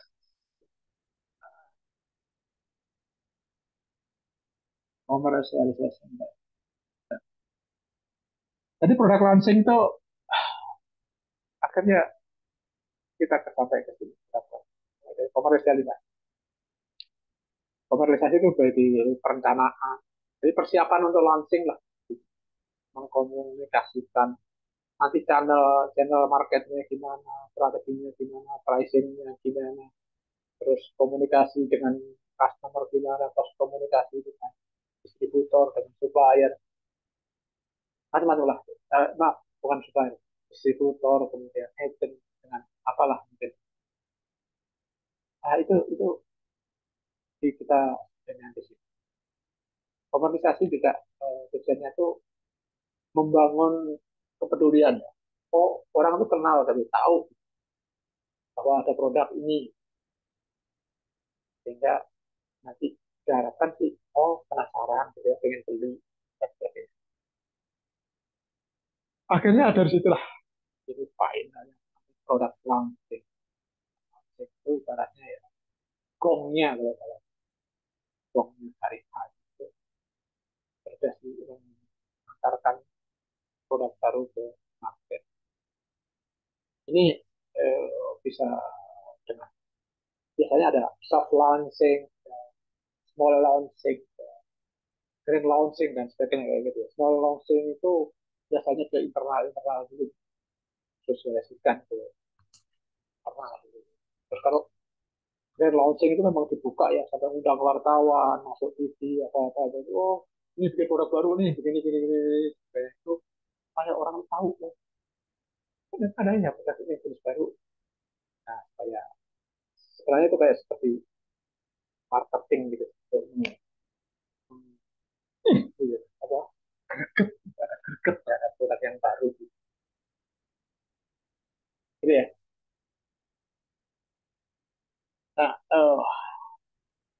mar- launching yang sukses itu ya kalau produk berhasil masuk ke market dan sukses baik jangka pendek maupun jangka panjang.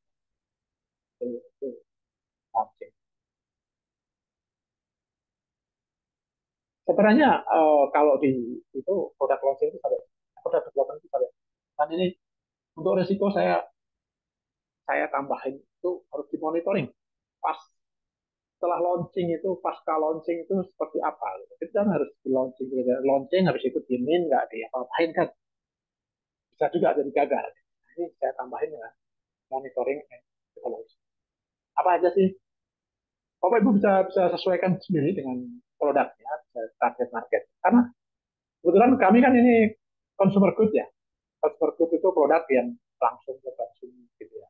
Langsung di konsumsi habis. Mungkin pelanggan Bapak Ibu bukan seperti itu. Misalnya dia B2B.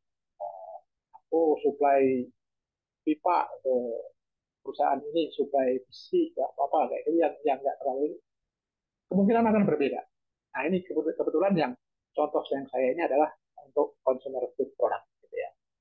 Itu bisa dilihat dari sales figure-nya. Berapa banyak yang sudah dijual? Sesuai nggak dengan target yang sudah ditetapkan? Nah kalau jadi nggak sesuai pada tangan, apa nih masalahnya? Kita carilah itu di market dan kita cari customer feedback. Ah, apa aja ya jadi masalah itu? Apakah mereka cukup paham dengan produk kita? Value-nya apa? Konsepnya gimana? Apakah mereka bisa menerima produk kita, manfaatnya, dan sebagainya? Dan apa yang mereka tidak suka? Itu kita cari. Kalau misalnya hasilnya seperti itu. Terus penggunaannya gimana? Kemudahannya gimana? Apakah mereka bisa mudah menggunakan baik? Atau ah udahlah, nggak mau, yang lama aja. Itu juga ada. Kita harus tahu, kita harus tahu. Terus kemudian juga ada performance evaluation. Ini tadi ya, kita kan ada namanya marketing strategi ya. Dari yang produk, ada price, promotion, place, atau distribution. Ini kita evaluasi sini. Performanya gimana nih? Produknya gimana nih? Yang kok salesnya jadi gini, produknya gimana nih? Kalau ada persepsinya gimana, harganya gimana, terus promosinya gimana. Ya. Nah, dari situ kita ambil lakukan improvement ya. Kira-kira apa ya yang akan bisa menjadi lebih baik? Dan apa aja yang kita harus ubah, berganti untuk yang akan datang.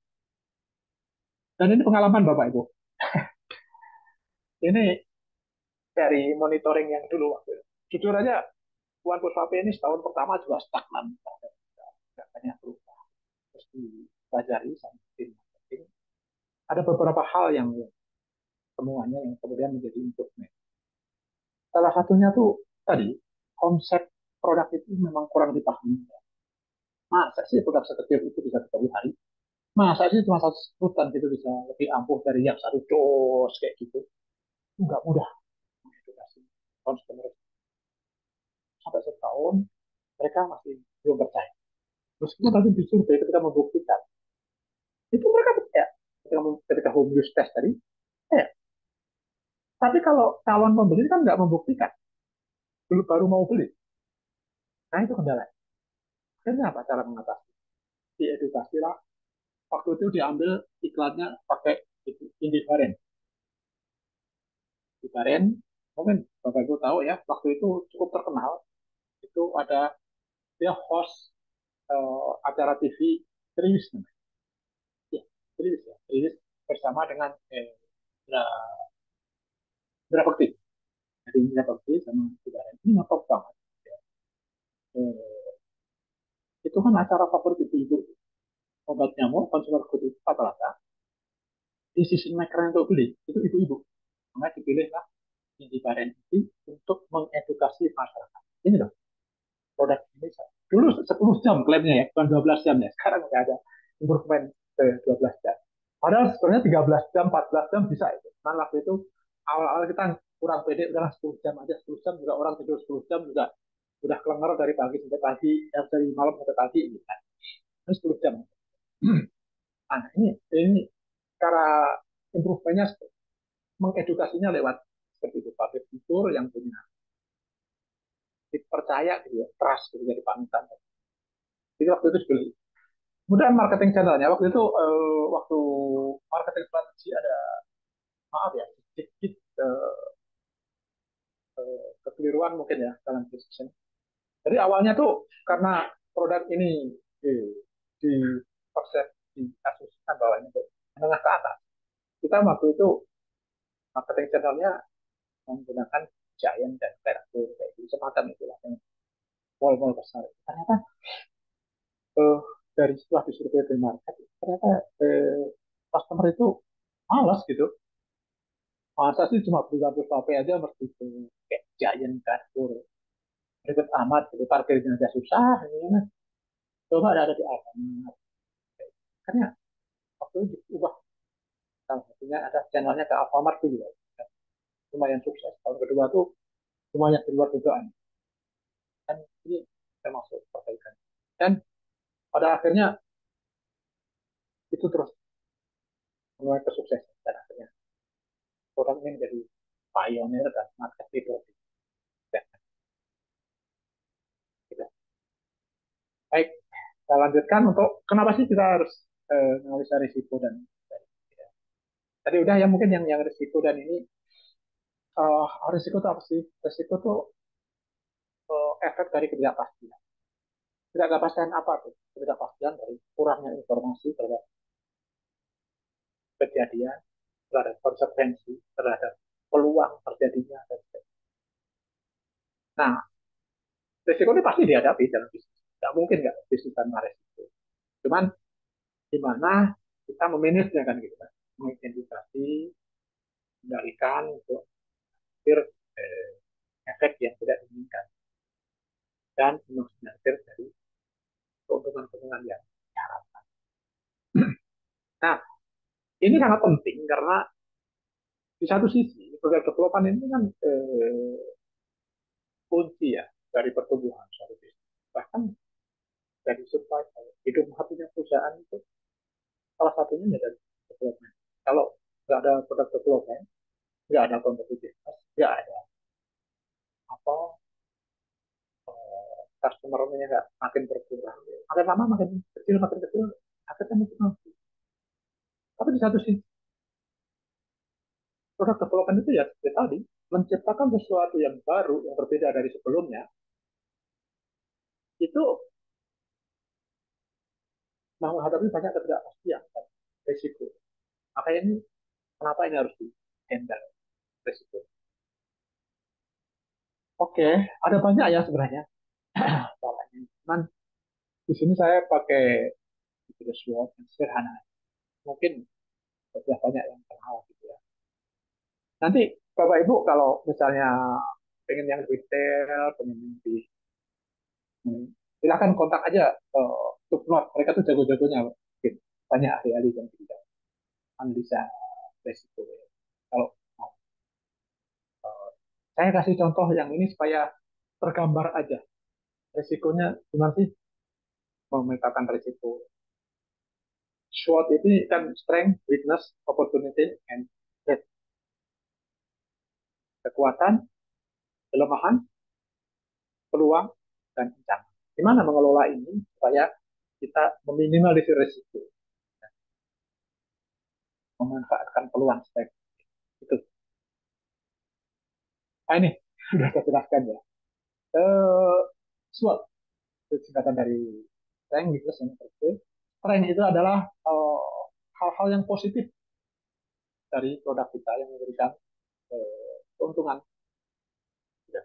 Weakness itu hal-hal aspek-aspek negatif yang merugikan gitu ya.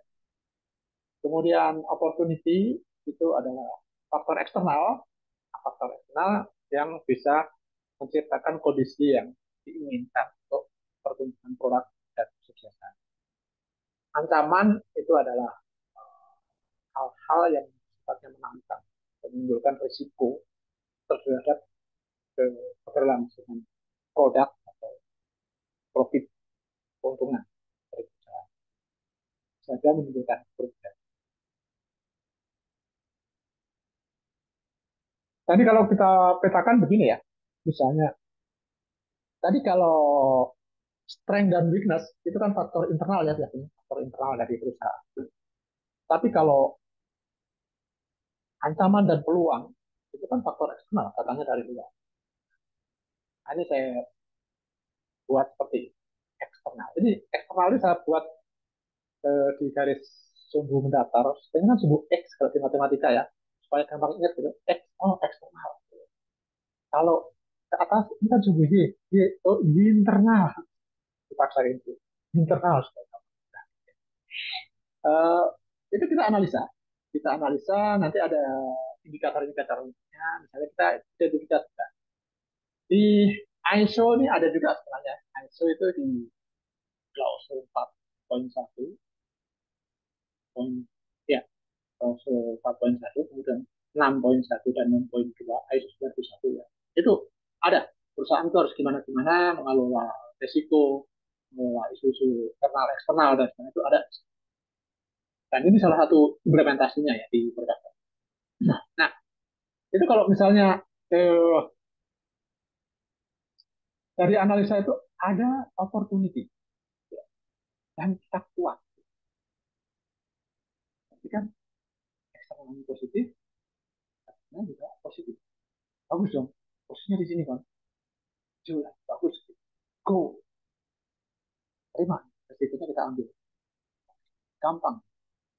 Sebaliknya juga gitu, udahlah kita posisinya lemah, eksternalnya lemah, ada ancaman pun, gimana nih? Biasanya dihindari lah, kalau usah negatif. Kalau ini kan kalau bahasa sekarang gas gitu.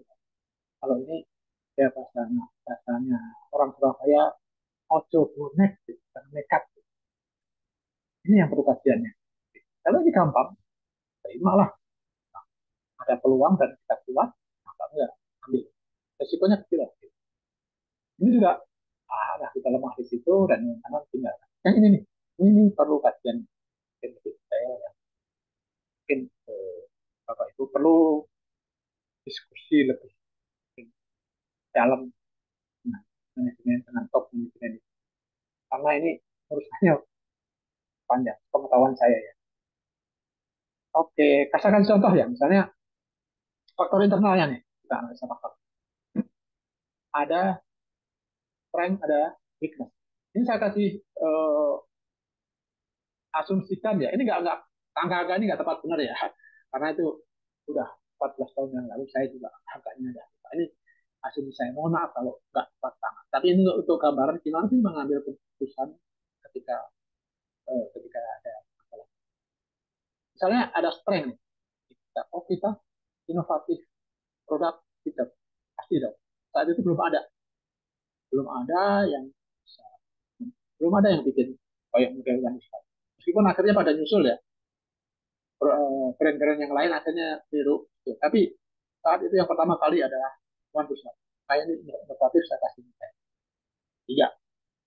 Strong brand reputation, ya, jujur aja masalah Vape itu nggak terlalu dikenal, mungkin masih di bawah. Saat itu ya, nggak tahu sekarang. Saat itu, saya bicara konteksnya saat itu masih kalah dengan Python atau Git. Jadi, saya kasih jujur aja saya kasih dua. Kemudian ada robust R&D capability. Ini kan ada faktor manusianya, ada peralatannya, ada ya. Di situ kami tuh punya alat pengujian untuk mulai dari dan formulasi, ya, efikasi. Efikasi itu keampuhan. Kita punya kamar pengujian itu ada empat. Terus ada home use test dan sebagainya. Dan pada manajernya saya. Ya. Nah, kemudian ada tim kreatif yang ahli dan kreatif. Ya banyak. Ini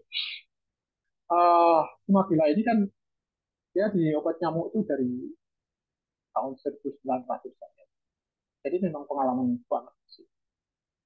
Pengalaman banget. Bahkan obat nyamuk cair itu kalau nggak salah perintisnya sebenarnya adalah PAP.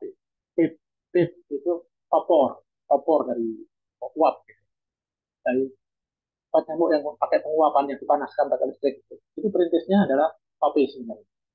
Itu grupnya OSIM ya. Ya.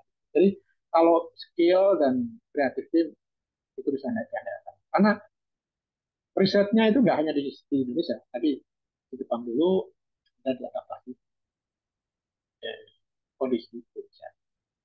Financial resource nggak ada masalah itu ya nggak gimana gimana banget tapi ya sedang lah. Supply chain oke okay. Okay. Kita punya jaringan distributor, kita punya terus market knowledge and expert insight ini bagus ya, mungkin internalnya biasa-biasa aja ya, tapi kita bekerja sama dengan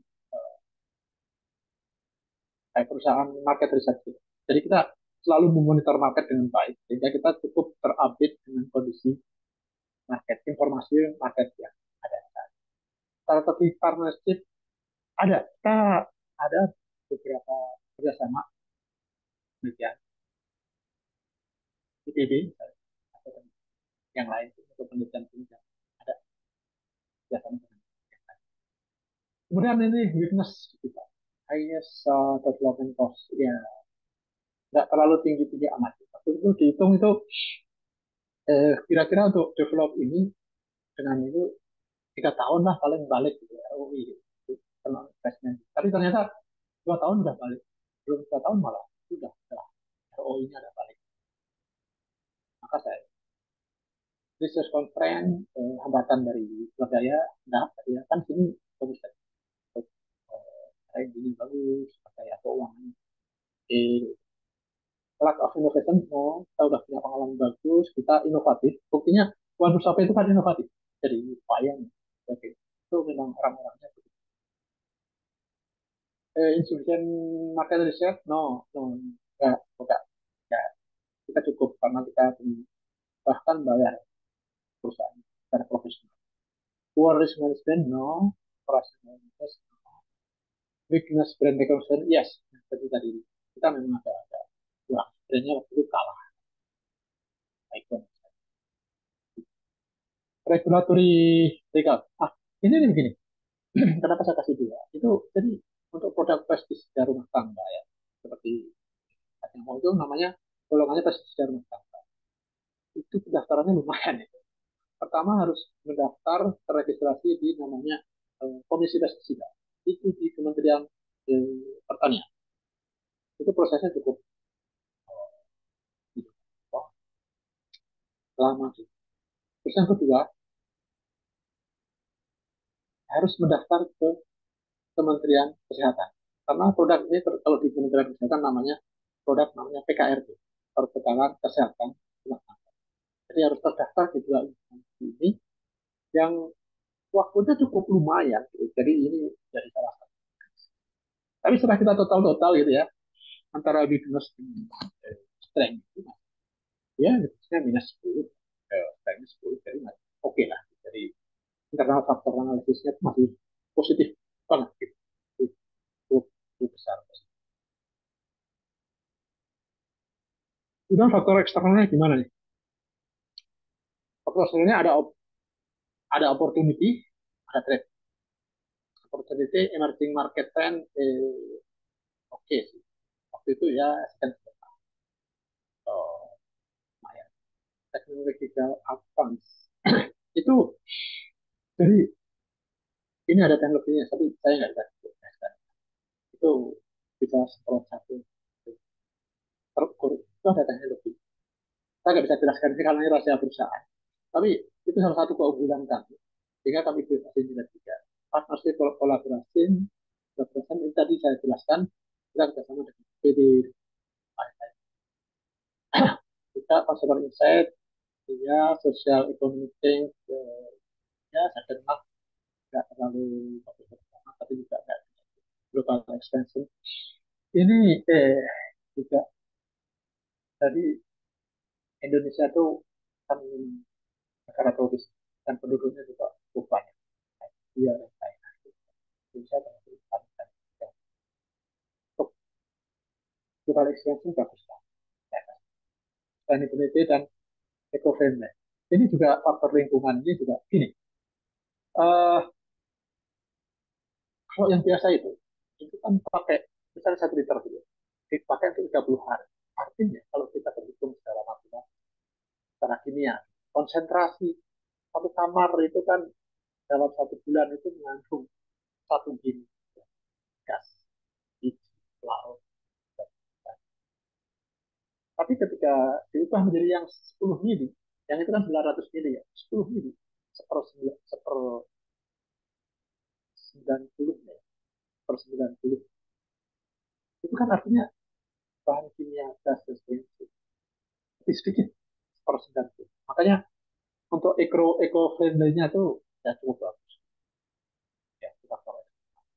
Terus intens kompetensi ya sebenarnya intens ya cuman kita pemainnya ya itu aja.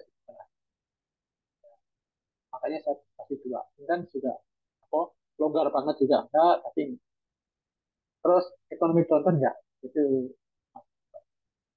Hannover Epsilon ya juga masih tadi kemudian ekonomi pasnya changing consumer preference itu, ini nggak pelan-pelan ancaman kalau berubah misalnya berubah aku nggak mau pakai yang arus lebih pengennya yang ya, itu kan lebih bagus mungkin bapak ibu punya pendapat yang berbeda dengan saya dengan penilaian ya. Ini kan penilaian kasar aja analisis di dalam di internalnya itu pasti kompleks ini kan saya mengasih contoh aja secara general.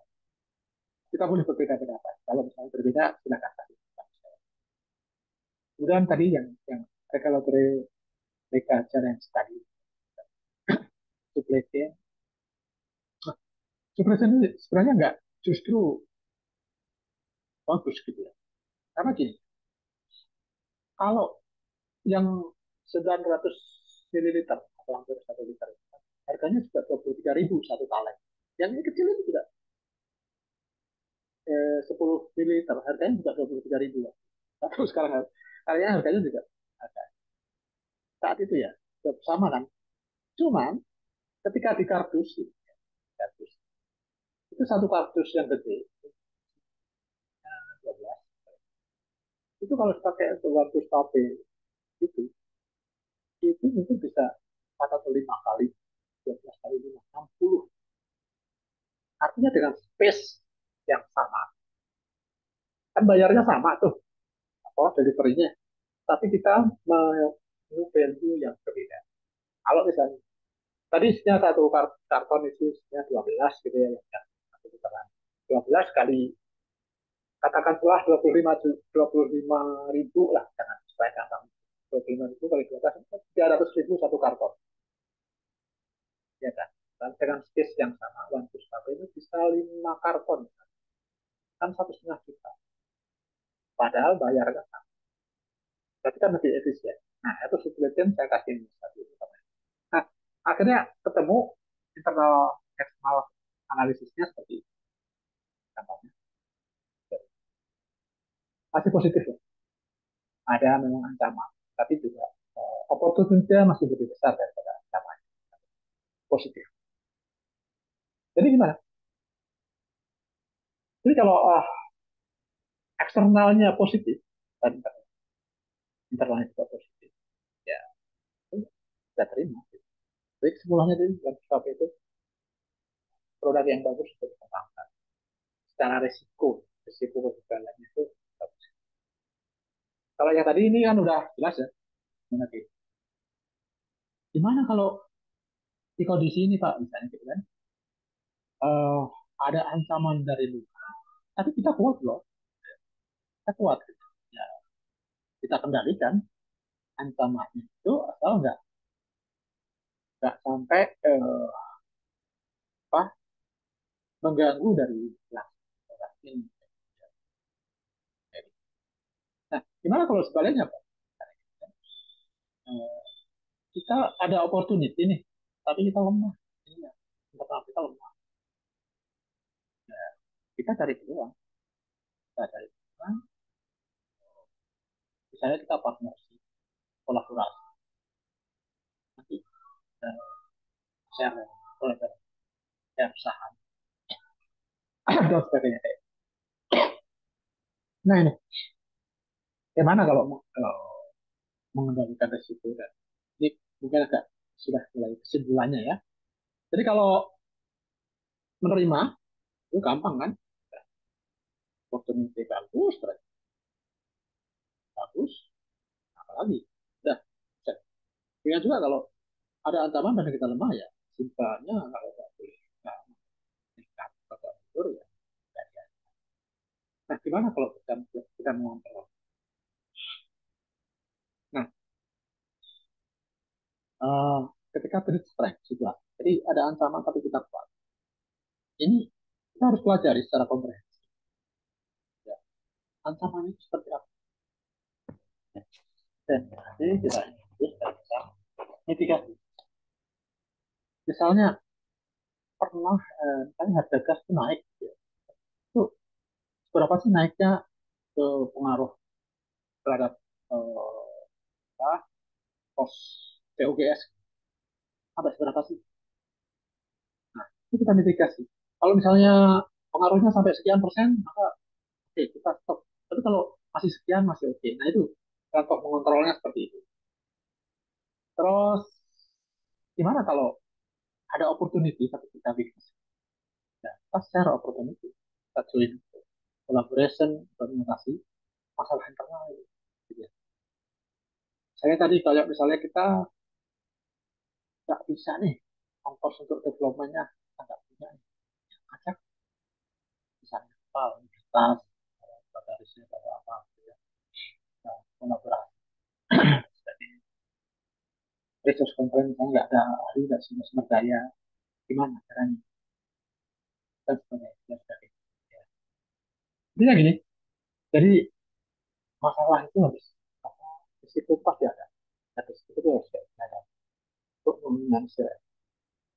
Dan kalau bisa memaksimalkan sebagai profit tergantung dari konteks dan organisasi dan karakter produk.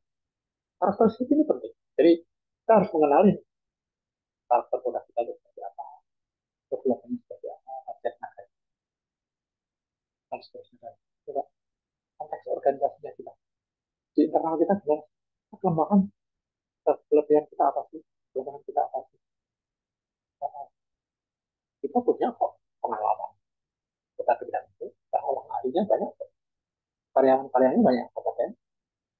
Nah, berarti kan? Why not? Kita develop. Ya,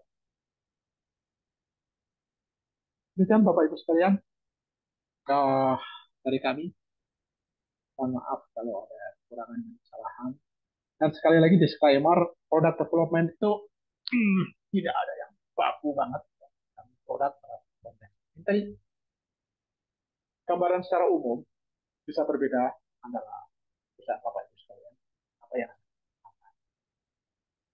produknya adalah konteks bisnis itu b itu c produk atau high tech dan produk yang cost cost friendly. Itu pendekatannya pasti akan berbeda-beda.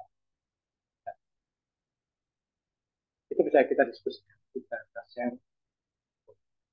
Terima kasih dan silahkan Bu Sarah kalau ada pertanyaan tanya jawab.